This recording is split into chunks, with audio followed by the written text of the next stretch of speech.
My name is Mike Thomas. I'm with a company called Navatar. I've been doing optical design and optical stuff for the past 25 so years. So I've been involved in a lot of headsets, a lot of cameras, and it's sort of finally an exciting time to see products hitting the market in that space, as opposed to being a pipe dream since the late 80s. Okay, my name is Neil Trevitt. I'm from NVIDIA. So we do graphics and AI. I work for the mobile processor division at Tegra. It's coming to an AR headset near you anytime now. And I'm also president of the Kronos group that defines open industry standards, including haptic standards, if those guys are still here. Yeah, so we should talk about that. My name is Anna Thornton. I'm with Dragon Innovation. I guess I gave the most depressing talk today, supposedly. So my area is we help companies in the consumer electronics business go from these works-like, which are really cool, the looks-like that are really pretty, and try to get that into the hands of the customer. So we do that reality of matching the tech to the manufacturing, to the quality, to the production, to the reality of how you finance it, and then all the way through into production. So it's a scary process, but necessary to get into the hands of the customer. I'm Dan Mills. I'm CTO at Awe Company, which is a location-based AR that provides contextually aware AR experiences on mobile devices. I have a few patents to my name. A couple pertain back to a spherical camera company that I co-founded and was the CTO of, the Bubble Cam, which was a consumer-based 4-lens spherical camera. And my part of it was everything from design to prototyping to all of the basic stuff you were just highlighting there in a startup, as well as ramping up our 2 factories, tooling, and then ramping up production with them. Yeah, go. Questions? Yeah, we'll take Questions? Start us yeah, off. it's easier. A lot easier. A topic came up in the last hardware panel, and that standardization. And Neil is in charge of the Kronos. He's president of Kronos, and right now they're defining the open VR standardization. The overlap between open VR and AR, is very massive. So, what's the direction that standardization can take that we won't have to define a new standard for augmented reality? And I guess it should have been more of a mixed reality standardization or merged reality. Yeah, so let me talk about that. I think the rapidly coming to realize we should have not called it just a VR standard, we should have called it an AR and VR standard because it is going to apply. So Kronos has a bunch of different standards like the classic 3D APIs, OpenGL and Vulkan that people use for their rendering. We do some vision stuff, but the new one, and I think the one that's particularly relevant to the haptics discussion that just came by last panel, is it's so new it doesn't have a name yet. We're calling it the VR initiative, and it's basically all of the VR platform vendors have come together at Kronos. It's Oculus, it's Valve, HTC, Samsung, Google, and all the hardware vendors, AMD, NVIDIA, Intel, and a bunch of the software vendors, Epic, Unity, and a bunch of others, saying, okay, this fragmentation in the VR space is going to be horrible. We need to have a well-designed standard that abstracts tracking and sensor-based and device-based input and output, including haptics. So, but of course, everything that's there for VR, you absolutely need for AR too. So it is an AR standard as well as VR. We have just started. It's going to be kind of formally announced in the next week or two, and we're going to get going and try and get that stand out there as soon as we can.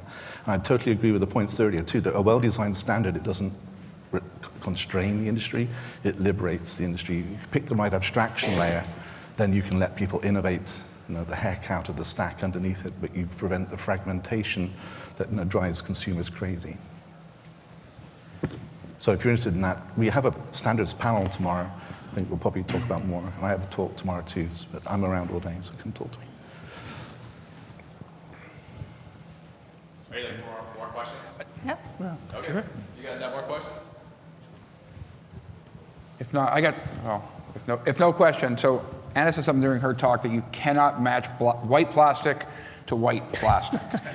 And I have a lot of experience with that because I live in this. If you work for Facebook or you work for Microsoft or you work for a really big company, you're part of a huge research team. They're doing great stuff. It's really hard to break into that. But there's a lot of startups. There's a lot of kick-started companies, which I've done before that Anna works with. And a lot of times you sort of tie your cart, your idea to Apple or to something like that. And you're trying to make a device that goes on that's compatible with the iPhone. That's something that we did. And you're trying to say, well, how can we make our stuff look as good as Apple's? You don't. And this stuff takes a long time. And if you have something really, really innovating, it'll probably be in the next rev of the phone. And then you'll have to be constantly thinking maybe 12 months, as she said, ahead of your product. So there's a lot of really interesting opportunities now in this VR space in photography to do these little $5 to $10 million startups that are kickstarted or seed funded. And the question is, what do you do? What do you do with them then? Because at some point, if the idea is good enough, hopefully you'll get bought. You probably won't. If not, then if the idea is really good, then it's going to start getting sort of sucked into the hardware ecosystem of the huge companies. And how do you protect yourself? And you protect yourself by having good manufacturing knowledge and know how to turn things quickly and know how to tool things quickly and know how to design for manufacturing to sort of stay ahead of the game because you're working a lot harder with a lot less resources and trying to stay alive. So I work with a lot of startups who do that. So. Yeah, and one of the things that I'm really struck by so I grew up in the big industry, aerospace, bike components, and then I moved into the startup space. And one thing that I really am struck by with a lot of our startups is the enthusiastic naivete, I would say, about what is possible and what is not possible. And there's this ideal of, I want to look like the Apple product. Well, Apple has been doing design and has been developing their designs for 20, 25, 30 years, and they have learned over that process. And if you look at the iPhone the way it is today, and you look at one that was 10 years ago, there's a huge form factor, battery life, quality of components. Some of that has come from the trajectory of those components, so decreasing memory, decreasing battery, better battery life. But a lot of that has come by the inherent tribal knowledge that's developed at those companies as to how to package that. In addition, they just have a lot more resources on how to do it. And so if you are going to be developing hardware, doing less better is one. Figuring out what you need to learn that gives you that competitive advantage first, and not trying to do 40 features, let's do 3 well, and let's figure out how to learn. But hardware and executing on hardware, especially when you're linking it with software and various different algorithms, or however that gets linked into the cloud and to your community and everything else, there's a learning process that each company is going to have to go through. And that is an iterative and an evolution of process. Keeping in mind that as you're developing that, keeping an eye on whatever those trajectories are, because we've seen so many companies where they've specified hardware based on the technology of today, but they're not launching for another 2 years. And so by the time they get to that launch point 2 years from now, they've already missed the boat. So really keeping a sense of designing in parallel with those technologies that you can leverage, but again, doing less better and being very intentional about what those learning cycles are. And that learning, a lot of it is going to be your manufacturing process. To build on both your points, having been kind of exactly what you're talking about on the Kickstarter end of stuff, the advantage is, unlike Apple and what have you, you're much more nimble to be able to adjust to those things, but you don't know what you don't know when you go into it. So all of those pieces that you're saying, you're learning and you're designing in a way that you think is wise. Thankfully, we did fairly early on catch ourselves on a lot of those. Here's the 40 features that need to be in a spherical camera, and here's what everyone wants. We were attacking it fairly early on back in say like 2012, when it was really kind of an undefined market on the consumer level. And we got, in my mind at least, hopefully a little smarter in it, that we really did exactly pare it down to kind of, okay, what's the MVP? What do you truly need to be there to really just make it a good, viable, usable piece, and then paring it back and really designing more for the end user rather than the features that we thought were cool in there, which as a startup, you're like, here's all the stuff we could do. You line up all the engineers and everyone wants to design all these pieces. And then, no. Okay, let's look at what the end user is going to do, and then really trying to pare down to the relevant pieces for that. But as you indicated, differences between hardware and software, and that when you try and peel stuff back and come up with an MVP, software, when you go to release, you can say, okay, here's the features I wanted to put in there. This feature is not going to make the cut. That's going to be in our next release. As a hardware piece, if the on button doesn't work, you ain't releasing. So there's a couple of key pieces that need to be there. And if you're designing for, as you say, kind of a couple years down the road, as a smaller company, getting the resources, getting the access to NVIDIA and getting the conversations going with some of the big boys on when you're not having, say, orders of in the millions, then getting the support on those pieces is challenging. That's not to say impossible. You just get creative about it, and you find ways to do it. But it definitely adds a different level to it in the design process. Question in the back there. Here it comes. He's running. It's running. Sprinting, sprint. I was just contemplating the gentleman's 45 years of optics experience. So 25, sorry. 25. I thought you said, I would- sure you said 45. I was like, you're So I started might when not you know were the answer. 5? We have about 100 years between all four. 25 years. So yeah, I mean, given everything that's out there, I could just list buzzwords even though I don't understand them. Waveguides, Fresnel lenses, scanning fibers, Yeah. lasers, what have you. What do you think is the path of optics R&D and evolution Yeah. that is most likely to lead to a device that is wearable, smaller, and can actually do mixed reality? That's a good question. Yeah, it's a great question. If I had the answer to that, I wouldn't be sitting here. I'd be home working on it and selling it to, somebody for a lot of money. But, the thing about optics, they're very analog, right? So I always say that the optics aren't governed by Moore's law, they're governed by Snell's law. It's geometrical optics. You want a big field of view, you need a big lens. You want a big eye relief, you need a long focal length. And in the old days, the displays were tiny, so you had to do these very short focal length lenses. And we used to say, if we only had big displays, and then we got big displays in the cell phone, then you could just do these stupid 2 plastic lenses and make Google Cardboard, and that solves a problem. That solves somebody's problem. The visual optics developing from the 80s up until probably, I was involved with Virtual I/O in '96, and they did sort of they did sort of the see-through transparent augmented reality display, and that thing was just recycled ad nauseum. Micro Optical was here in the Boston area. Mark Spitzer eventually became sort of the main architect of Google Glass.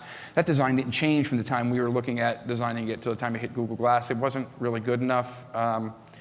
Microsoft got on, Microsoft bought we were working on Surface Table as a projection system, and they bought a company that made the Wedge. And the Wedge was this sort of waveguide approach where you sort of pipe the image into this waveguide and it bounces around, and you go, oh, that's interesting. And then I'm pretty sure that that's what got their juices flowing for this HoloLens, where you've got a waveguide now, and you make it thinner and thinner. And now you sort of can't couple in with geometrical optics anymore, and you're starting to get into this, everything's gratings, everything's wave-based, wave-based optics. So I think they're heading in the right direction with that. I still think fundamentally no one likes glasses. No one's ever going to like glasses. The Loomis thing made huge progress. It's still a projector, it's still a ballast, it's still lights, it still hurts my nose when I put it on. I'm really sensitive to that. So I think Google contact lens is really cool. Like, that's a great way to think about it. There was a company called Concept Vision Systems back in '89 we worked with that said, oh, just put a wraparound fiber optic panel around your face, and in order to focus this far from it, we'll put this really big-ass contact lens on your eye. So when you take it off, you can't see anything. So it's all being recycled, and I don't think there's a great, there's a right or wrong answer. I always thought retinal scanning was the thing that was going to win. When I saw the University of Washington guys scanning the fiber and sort of sticking it over here, I think that's a lot of what Magic Leap is supposedly doing. We have some friends who work there from ex-Realty guys who won't tell us anything, basically. But without answering the question, I actually don't think people have really been thinking about this problem in a way that says, how does it affect day to day until recently. I mean, and the Loomis stuff only happened in 2007. We're just starting to get there. So whether it's scanning or whether it's wave-coupled optics or whether it's somebody figuring out how to just to tap directly into your optics, nerve and forget the whole glasses thing. That's the ultimate, right? Then I don't, then I don't know. I guess the big shift has been putting the waveguide into the glass itself, because it's always been a combiner. It's always been a combiner in front of your eye that doesn't work with the right shape. It's just the combiner on a lens is no different than a big lens. But putting the waveguide inside the lens allows you to design these sort of free-form surfaces. Tons of work being done at University of Rochester on free-form surfaces for what that glass shape needs to be to make it more look realistic. And the closer it gets to this, then the closer you are. So a non-answer. So optics is hard. Optics is really hard. And to fold that into kind of the risk analysis that these guys are talking about, I think the hard problems are the ones where you run into the laws of physics rather than Moore's law, right? Yeah. The software gets solved, and through ingenuity, we can solve all those stuff. But optics is one, and I actually think heat, power, battery is the other really hard problem that we're going to need to all work on together. Because the Dacry comment, I like the analogy of different glide paths coming in. I think battery heat is kind of not gliding down very well at all. And so we're going to need to solve it from the silicon point of view. And I think the silicon community as a whole, we're kind of not there yet. I mean, look at the Pokemon Go example that's been mentioned multiple times. The power users you had to turn the AR off because it was killing your battery. So we failed, right? Because all that processing was running on the CPU. It needed to be offloaded into hardware. That's one step we can take on this glide path. Hardware, dedicated hardware, DSPs, GPUs, whatever it is, for doing tracking, vision, AI processing is a lot more efficient than CPUs. They're not designed for that kind of thing. And yet everyone is running everything on a CPU because we haven't enabled the developer community yet to access the silicon acceleration that's in mobile phones and embedded devices effectively. So I think that's kind of the next low-hanging fruit. We can get the power gliding. Every time you get an improvement on silicon, and you would end up having a reduction in power. Of course, we're not satisfied with what we currently have as our. Yes, we've just made it so that we can get the exact same thing we have now and use less power. Like, hey, we've got more computation. So then you ratchet up the computation, right. and we're our own worst enemy on kind of the power consumption part, which then causes the heat part, and it's.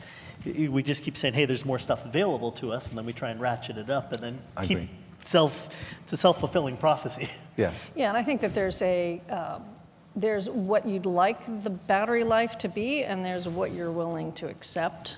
And you're always going to make that trade-off in that space. But I think both the battery technology and the optics are faced with a very different set of constraints than, say, Moore's Law does.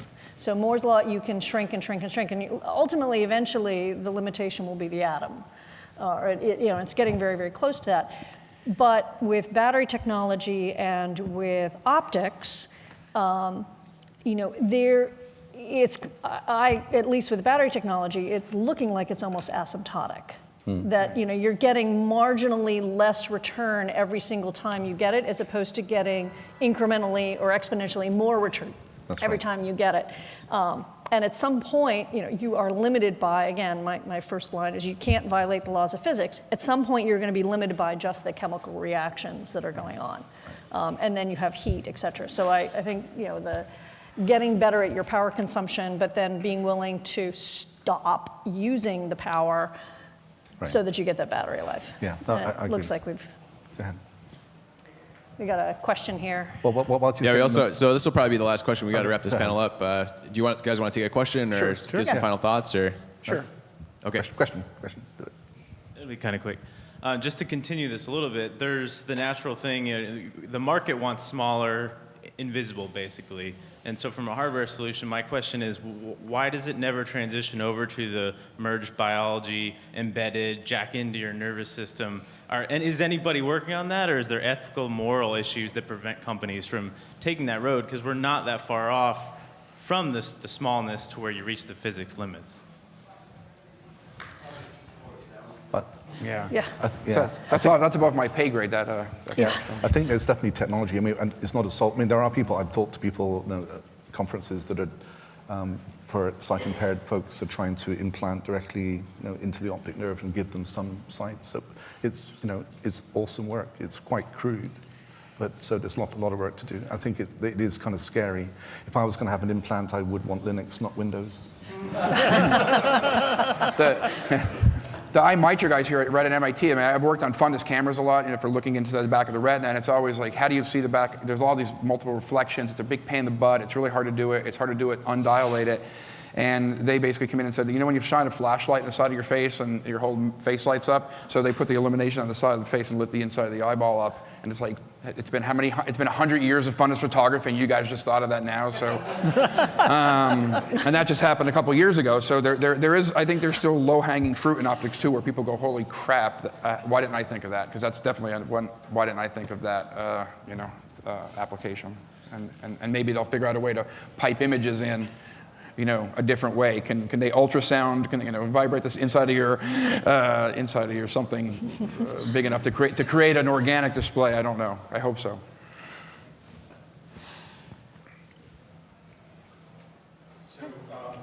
A lot of these AR attempts, they could just try to rip off software, Angry Bird or whatever, but there's a hardware dimension to this. And I think having talent like this is really important to engage and make sure they're part of it. So let's give a round of applause to these people.